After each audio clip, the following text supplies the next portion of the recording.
అందరికీ శుభోదయం. నా పేరు ఆరమ్మ. నేను కింగ్స్ పాఠశాలలో 6వ తరగతి చదువుతున్న విద్యార్థి. నేను ఈరోజు భాషా భాగాల గురించి తెలియజేస్తున్నాను.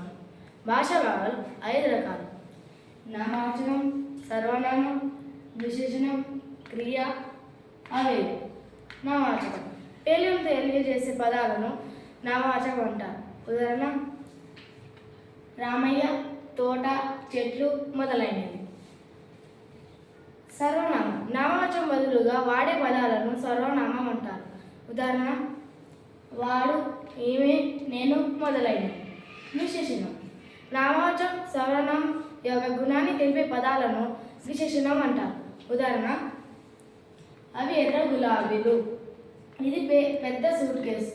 క్రియ కర్త చేసే పనిని తెలిపే పదాలను క్రియ అంటారు. ఉదాహరణలు: పావని పాట పాడుతుంది.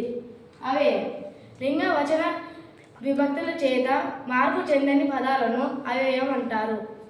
ఉదాహరణలు: అక్కడ, అయ్యో, ఓహో, ఎలా, ఆహా. ధన్యవాదాలు.